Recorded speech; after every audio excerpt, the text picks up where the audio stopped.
ഗവർണർക്കെതിരെ രാഷ്ട്രപതിയെ സമീപിച്ച് സംസ്ഥാന സർക്കാർ. ഗവർണർ ഭരണഘടനാപരമായ ഉത്തരവാദിത്തങ്ങൾ നിർവഹിക്കുന്നില്ലെന്ന് ചൂണ്ടിക്കാണിച്ചാണ് മുഖ്യമന്ത്രി രാഷ്ട്രപതിക്ക് കത്തയച്ചത്.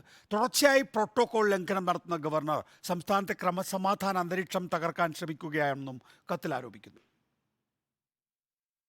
സംസ്ഥാനത്തിന്റെ ഭരണചരിത്രത്തിൽ ഇതാദ്യമായാണ് സർക്കാർ ഗവർണർക്കെതിരെ രാഷ്ട്രപതിയെ സമീപിക്കുന്നത്. ഗവർണറുമായുള്ള ബന്ധം തീർത്തും വഷളായതോടെയാണ് സർക്കാർ കടുത്ത നടപടിയിലേക്ക് നീങ്ങിയത്. SFIയുടെ കരിങ്കൊടി പ്രശ്നത്തിന് പിന്നാലെ ഗവർണർ മുഖ്യമന്ത്രിക്ക് നടത്തിയ പ്രതികരണങ്ങളിൽ സർക്കാരിന് കടുത്ത അതൃപ്തിയുണ്ടായിരുന്നു.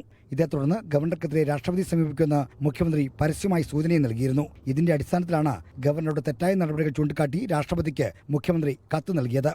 നിയമസഭ പാസാക്കുന്ന ബില്ലുകൾക്ക് അംഗീകാരം നൽകുക, മന്ത്രിസഭാ തീരുമാനങ്ങൾക്ക് അനുമതി നൽകുക തുടങ്ങിയ ഭരണഘടനാപരമായ ഉത്തരവാദിത്തങ്ങൾ ഗവർണർ നിറവേറ്റുന്നില്ല എന്നതാണ് കത്തിൽ ഉന്നയിച്ചിരിക്കുന്ന പ്രധാന കാര്യം.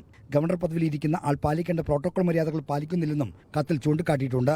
സംസ്ഥാനത്തെ ക്രമസമാധാന അന്തരീക്ഷം തകർക്കാൻ ഗവർണർ ബോധപൂർവ്വം ശ്രമിക്കുന്നതായും മുഖ്യമന്ത്രി രാഷ്ട്രപതിക്ക് അയച്ച കത്തിൽ ആരോപിക്കുന്നുണ്ട്. കേരളത്തിന്റെ സമാധാനപരമായ അന്തരീക്ഷം തകർക്കണം എന്ന് ആഗ്രഹിക്കുന്ന കൂട്ടത്തിൽ ഗവർണർ ഉൾപ്പെട്ടിരിക്കുന്നുവെന്ന് നേരെ അദ്ദേഹത്തിന്റെ ചെയ്തികൾ വ്യക്തമാകുന്നുണ്ട്.